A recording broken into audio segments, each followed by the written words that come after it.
열매가 풍성한 인생이 되어야 합니다 라는 제목으로 말씀을 나누고자 합니다. 사람은 사랑받지 못할 때에 존재의 의미를 잃어버린다고 합니다.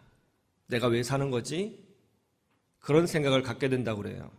그런데 또한 사람은 자기 인생에 열매가 없을 때에도 인생의 의미를 상실하게 된다는 거예요. 인생에 열매가 있을 때에, 그리고 인생의 열매가 풍성할 때에, 그래, 내가 잘 살았어, 내가 헛된 인생을 산 것은 아니야, 나 괜찮게 살았어, 이런 자기 확신을 갖게 되고 하나님 안에서 풍성한 인생의 의미를 누릴 수 있게 된다는 것입니다. 그러므로 예수 그리스도 안에 있는 우리 모두는 주 안에서 풍성한 열매를 맺는 복된 인생이 되어야 할 줄로 믿습니다. 그것이 인격 성숙의 열매이든 전도의 열매이든 선교의 열매이든 교회 성장의 열매이든 또 하나님께서 물질을 주셔서 그 물질로 하나님 앞에 쓰임받는 열매이든 또 자녀가 잘 되는, 또 자녀가 믿음을 이어가는 그런 열매이든지 간에 어쨌든 하나님께서 보시기에 아름다운 열매를 우리 인생 가운데 맺어가는 것이 주님의 뜻이요 우리의 축복인 줄로 믿습니다. 그런 인생이 되어야 하는 것이죠. 그래서 이사야서 5장 2절에 보면 우리 주님께서 이스라엘 백성을 향하여 뭐라고 말씀하셨습니까? 좋은 포도 맺기를 바랬더니 들포도를 맺혔도다, 그렇게 말씀하셨어요. 하나님께서 이스라엘 민족을 부르신 이유가 뭐냐? 좋은 포도 맺기를 원하셨다는 거예요. 그것이 이스라엘 백성을 부르신 목적이라는 것입니다. 즉 하나님은 이스라엘 백성을 향하여 좋은 열매 맺기를 바라셨다는 거예요. 그런데 똑같은 원리가 오늘 요한복음 15장을 통해서 우리에게 주어지고 있습니다. 우리 예수님께서 오늘 본문 말씀을 통해서 뭐라고 말씀하셨어요? 하나님이 우리를 하나님의 백성으로 부르신 목적이 뭐냐면 열매를 맺게 하기 위하여 부르셨다는 것입니다. 하나님은 분명한 목적을 갖고 계세요. 그것이 뭐죠? 여러분 모두가 풍성한 열매를 맺는 것입니다. 그렇게 되기를 주님의 이름으로 축원합니다. 그러면 어떻게 될 수 있을까요? 예수님께서 이렇게 말씀하셨어요. 첫 번째는 잘라내야 된다는 것입니다. 뭐를 잘라내요? 부정적인 사람을 잘라내라는 것입니다. 왜냐하면 그런 사람이 내 영혼을 병들게 하기 때문이라는 거예요. 1절 2절을 보세요. 포도나무가 있습니다. 그런데 이 포도나무에 병든 가지들이 있어요. 이 병든 가지들을 그대로 내버려두면 어떤 일이 벌어진다고 그래요?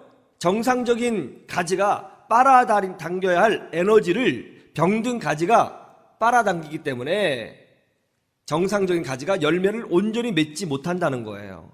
그래서 어떻게 해야 된다는 것입니까? 병든 가지, 열매 맺지 못하는 가지를 어떻게 해야 된다는 거예요? 잘라내야 된다는 거예요.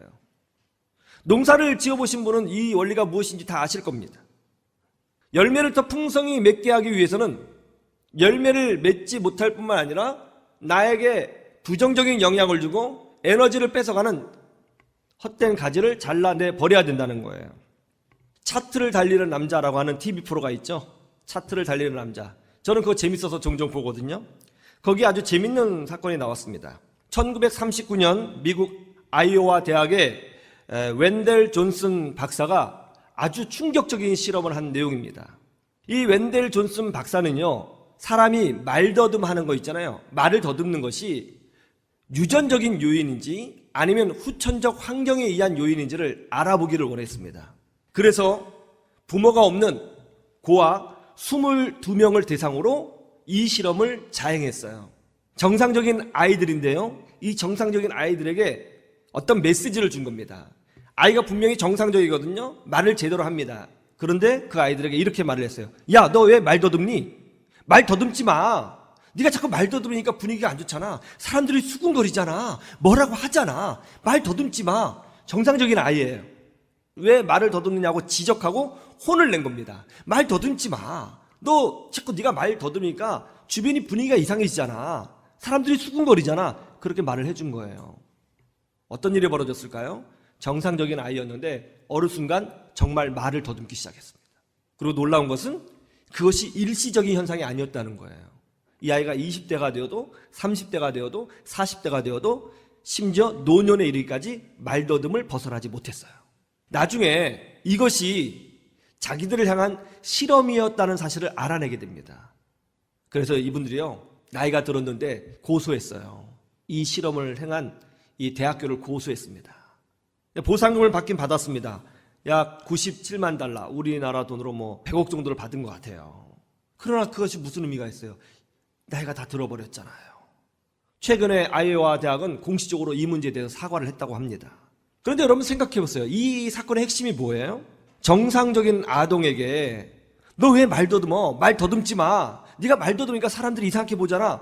이런 부정적인 말을 계속 해주니까 정말로 정상적인 아이가 말을 더듬게 되었고 그의 인생이 너무나 비참한 인생이 되었다는 거예요.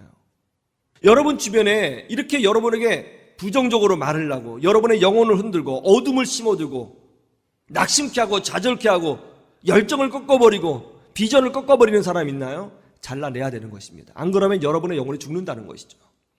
제이슨 모스라고 하는 작가가 있습니다. 이 사람은요, 연쇄살인범의 심리가 궁금했어요. 도대체 이 사람들은 왜 사람들을 계속 죽일까? 사람을 죽일 때 무슨 생각을 하는 것일까? 어떤 마음일까? 궁금했습니다.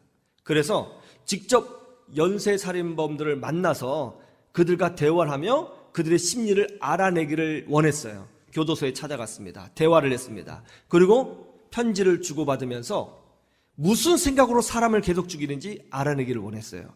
결국 연쇄살인범들의 심리를 담은 책을 하나 발간했습니다. 그 책의 이름이 Last Victim, 즉 마지막 희생자라고 하는 책이에요. 이 책이 나오자마자 미국을 강타했습니다. 베스트셀러가 되었어요. 엄청나게 많은 돈을 벌었고요. 유명 작가가 되었습니다. 그런데 그것으로 끝이 아니었어요. 이 연쇄살인범과 끊임없이 대화를 추구했던 이 제이슨 모스라고 하는 이 작가의 영혼에 문제가 생기기 시작했습니다. 그 연쇄살인범들이 이 얘기해준 말이 좋은 말이었겠어요? 나쁜 말이었겠어요? 뭐 나쁜 말이었겠죠. 뭐 좋은 말이었겠어요? 은혜로운 말이었겠어요?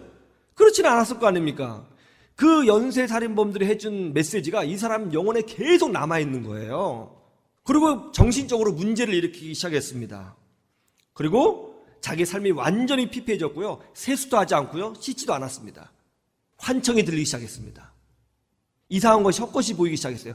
정신병원에 들어갔습니다. 약을 복용했는데 치료가 되지 않았어요. 급기야 그는 666을 상징하는 마귀의 숫자죠. 상징하는 2006년 6월 6일에 자살했습니다. 사람들은 이 책의 제목이 Last Victim, 마지막 희생자인데 이 작가가 마지막 희생자가 아니냐, 그런 이야기를 한다고 해요.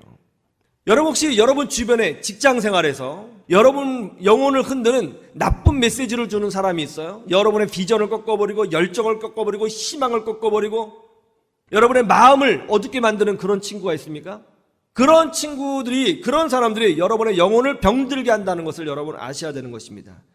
그런 사람들을 잘라내야 됩니다. 그래야 여러분이 사는 것입니다. 제가 신학대학원에 입학해서 교육 전도사로 사역을 하게 되었습니다. 오늘 김한결 전사님 이렇게 와서 인사했잖아요. 똑같이 저도 그렇게 한 거죠. 그런데 저는 아주 큰 대형교회였습니다. 그때 제가 맡은 부서가 소년 2부였는데요. 초등학교 6학년 부서였어요. 그 당시 제가 맡은 초등학교 아이들 6학년만 120명이었습니다. 하루는 주일 아침 8시에 교사회를 하게 되었는데요. 40대 여자 집사님, 이분이 교사분이었거든요. 이번에 교사회에 나오지 않았어요. 뭐 그런가 보다 생각을 했죠. 근데 이 집사님이 이제 주일학교 예배 시간에 나왔고 공과 공부를 아주 잘했습니다. 주일 오후가 되었습니다. 그때 우리 부서를 담당하고 있는 부강 권사님이 저를 보더니 반갑게 인사하시는 거예요. 어머, 전도사님 말씀이 너무 좋으세요. 예, 주님의 은혜죠. 아이들이 얼마나 기뻐하고 좋아하는지 저도 애들 예배 드리면서 이렇게 은혜 받기는 처음이에요. 아유, 감사합니다. 주님의 은혜입니다. 아유, 전사님 잘 오셨어요. 그런데요, 오늘 박 집사님이 교사회에 안 오셔서 좀 속상하셨죠. 그러니까 아니 뭐 괜찮았습니다. 뭐 바쁘셨는가 보죠. 아유, 앞으로 우리 박 집사님 잘 봐주셔야 돼요. 우리 박 집사님이 좀 책임감이 없어요. 예.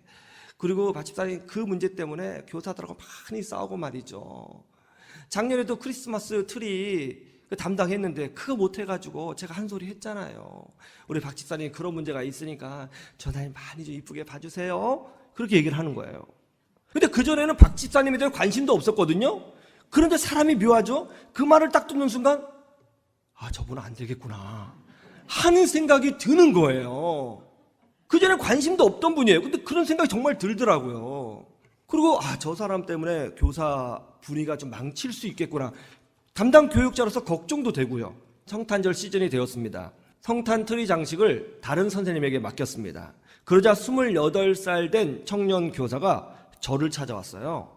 전도사님, 성탄트리는 매년 박 집사님이 하셨는데 왜 교사들의 의견을 무시하시고 다른 선생님이 시키셨나요? 저는 전도사님이 우리 교회에 처음 오셔서 독단적으로 행하시는 거 보고 정말 전도사님 실망했습니다. 딱 그러는 거예요.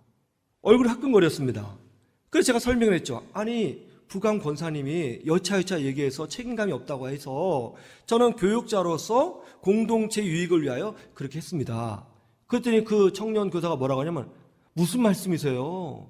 박 집사님 정말 좋은 분이에요. 그리고 사실은 그 권사님의 문제예요. 그 권사님 맨날 부정적인 얘기하고요, 교사들끼리 이간질 시키고요, 그런 식으로 한다고요. 그래서 교사들하고 많이 싸웠어요. 전혀 다른 얘기를 한 거죠. 깜짝 놀랐습니다. 그날 주일날 밤에 부장 장로님에게 전화를 걸었습니다. 장로님, 제가 이런 얘기를 들었는데 누구 말이 맞나요? 그 장로님이 그러는 거예요. 사실은 부감 권사님 때문에 저도 스트레스 많이 받고 있습니다. 이게 교회라 인내하고 있는데 참 많이 힘듭니다. 너무 놀랐어요. 교사 선생님에게 다 전화를 걸었습니다. 한결같은 얘기를 하는 거예요. 근데 한 교사가 이런 얘기를 합니다. 그 박 집사님 회사가 바쁜데 정말 충성을 다하는 분이세요. 작년에 성탄트리 할 때 한밤중에 오셔서 성탄 장식 다 하고 예배당은 다 꾸미고 청소도 하고 자기 사비까지 들여서 완벽하게 준비를 하신 분이시라고 그런 얘기를 하는 거예요. 한 사람의 말을 듣고 쉽게 판단한 제 자신이 얼마나 부끄러웠는지 모릅니다. 그때 제가 배운 것이 있습니다. 교회 안에 이런 일이 있을 수 있구나. 건강한 영혼을 가진 사람은 그 사람을 통해서 많은 사람들이 건강한 유익을 누리지만 병든 영혼은 그 주변 사람들이 병들게 되는 거구나. 제가 그것을 배웠어요. 제가 우리 교회를 개척했을 때에 몇몇 집사님들이 저를 찾아와서 우리 장로님들을 험담했습니다. 우리 장로님들에게 이런 소문이 있다, 이런 약점이 있다, 장로가 장로답지 못하다, 그런 모습이 보인다, 그렇게 말을 하는 거예요. 어떤 집사님은 제게 거하게 식사 대접을 하면서 밥을 먹으면서 우리 장로님을 이렇게 비판했습니다. 식사 대접을 하면서 말이죠. 근데 제가 그 이야기를 듣는 순간 비록 식사 대접을 받고 있지만 거기서 정색했습니다. 집사님, 무슨 말씀하시는 거예요? 그런 말씀하지 마세요. 그거 잘못된 겁니다. 절대로 그렇지 않습니다. 집사님 잘못 알고 계시는 거예요. 그러니까 그분이 그래요. 목사님이 앞으로 목회에 힘을 얻으시려면 운영위원회를 만들어서 별도로 당회 말고 운영위원회를 만들어서 끌어가야 된다는 거예요. 너무 화가 났습니다. 큰 소리 한마디 했습니다. 절대로 그런 소리 하지 마시라고. 그리고 오히려 우리 장로님 편에 서서 장로님들을 옹호하고 또 우리 장로님들을 칭찬하기 시작했습니다. 정말 좋은 분이라고. 아예 대놓고 칭찬했어요. 얼굴이 빨개졌습니다. 울그락불그락 하더라고요. 나중에는 그분들이 오히려 저를 비난하고 욕하고 교회를 떠나버렸습니다. 저는 누가 우리 장로님들을 비난하고 험담을 하면 화가 나요. 정말 화납니다. 그리고 바로 앞에서 딱 정색하며 말을 합니다. 가만히 있으면 안 돼요. 바로 앞에서 말을 해줘야 되는 거예요. 마찬가지예요. 어느 누가 우리 교회 권사님들 비난하면 저 화나요. 우리 교회 집사님들 비난하면 저 화납니다. 왜냐하면 제 눈에는 다 소중해 보이고 너무 아름다운 분이에요. 여러분, 우리가 예수 그리스도 안에서 하나님의 은혜로 사는 존재이지 완벽한 사람 있어요? 저도 문제가 많아요. 우리 중에 누가 하나님 앞에 완벽하게 쓸 사람이 있습니까? 우리는 은혜로 사는 사람이에요. 서로 용서하기 위해서 모인 사람들입니다. 서로 사랑하기 위해서 모인 존재예요. 우린 십자가 붙들고 사는 것입니다. 할렐루야. 그렇지 않아요? 얼마나 아름답게 신앙생활하고 있습니까? 정말 입에 침이 마르도록 칭찬을 해도 아깝지 않은 분들이 전 여기 있는 분이라고 생각해요. 일주일 동안 세상 가운데 그렇게 힘들게 살다가 주의 은혜를 받기 위해서 교회 나와서 이렇게 봉사하고 섬기고 예배를 드리는데 이 모습 정말 귀한 거예요. 여러분, 예수님이 오늘 뭐라고 말씀하셨습니까? 열매 맺지 못하는 가지가 있다는 거예요. 우리의 영적 에너지를 뺏어가는 존재가 있다는 거예요. 우리 마음에 어둠을 심어주는 존재가 있다는 거예요. 어떻게 하라고요? 잘라내라는 것입니다. 여러분 주변에 말로 여러분의 마음을 흔드는 사람이 있어요? 여러분의 열정을 꺾어버리고 여러분의 신앙을 꺾어버리고 여러분의 비전을 꺾어버리고 여러분의 그 뜨거운 마음을 쉽게 만드는 사람이 있습니까? 혼란스럽게 만드는 사람이 있어요? 하나도 유익이 되지 않습니다. 여러분의 영혼을 고장 내트리는 사람들이에요. 잘라내야 되는 것입니다. 믿음으로 승리하시기를 주님의 이름으로 축원합니다.